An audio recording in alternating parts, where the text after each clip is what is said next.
ਹੁਣ ਵੀਡੀਓ ਸ਼ੁਰੂ ਹੋ ਗਈ ਹੈ। ਹਾਂ ਬਸ ਇਹ ਵੀਡੀਓ ਬਣਾਣੀ ਇਹ ਹੁਣ ਇੱਥੋਂ ਨਾਲ ਇਹ ਹੁਣ ਦੇਖੋ ਨਾ ਇੱਥੋਂ ਇਹ ਸਟਾਰਟ ਕੀਤੇ ਦੇ ਨਾ ਇਹ ਪੁਰਾਣਾ ਰੋਡ ਹੈ। ਪੁਰਾਣਾ ਰੋਡ ਹੈ। ਇਹ ਸਾਹਮਣੇ ਹਾਇਰ ਸੈਕੰਡਰੀ ਦੀ ਬਿਲਡਿੰਗ ਹੈ। ਹਾਈ ਸੈਕੰਡਰੀ ਦੀ ਗਰਲਜ਼ ਹਾਇਰ ਸੈਕੰਡਰੀ ਸਜੀਕੋਟ। ਹਾਂ ਇਸ ਦੀ ਜਿਹੜੀ ਸਾਈਡ ਤਾਂ ਨੀਰੂ ਬਾਏ ਤੇ ਪਤਲਾ ਪਤਲਾ ਇਹ ਵੀ ਇੱਥੋਂ ਸਟਾਰਟ ਚਾ ਕੇ ਦਾ ਠਹਿਰੋ ਮਕ ਠੀਕ ਹੈ। ਹਾਂ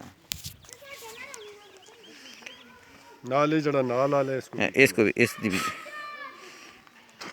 ये देखो ना इस अद्धी साइड जी ये बिल्कुल खराब हो दी है ते उस उता पतला पतला नीरू ये खड़े बेच है ना। हाँ ये खड़े सारा कुछ जानते हैं इंशाल्लाह।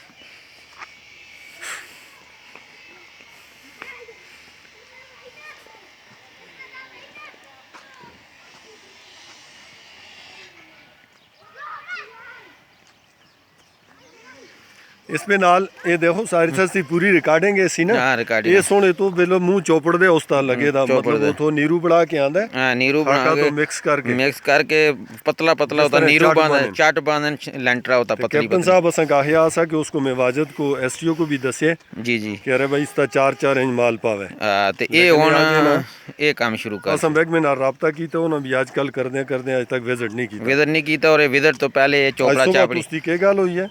सुबह खालिद साहब नाल गल हुई वो आखदा जी 2 दिन बाद असीं विजिट करसां ते इधरों इस ये चोपड़ा चापड़ी ते ला छोड़े ने चापड़ी शुरू करके दी है कि भाई जेड़ा ना ये नज़र आवे कि जी असां इसका तो मुंह भर छोड़े। ये हुण क्लियर 2 नंबरी कर रहे हैं जाहिर है जी जी पैसा खाना दा ढंग बनाए दे सारा।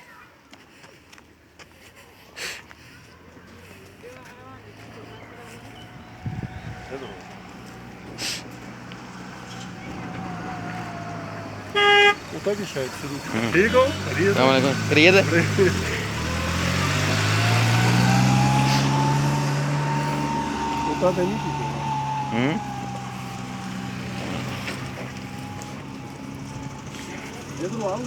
जी जी देखो जरा मालबा के गया सारा लाल लाल गड्डियां आ रही हैं तो सारा फिर उतर गए।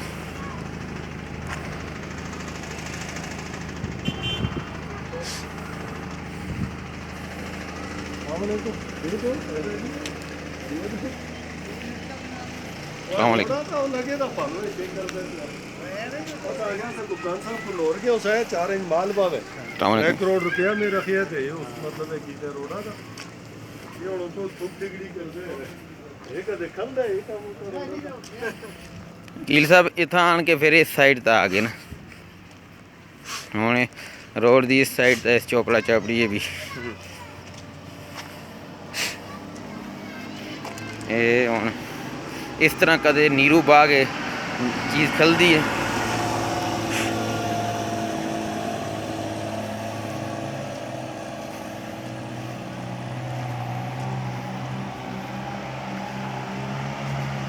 बस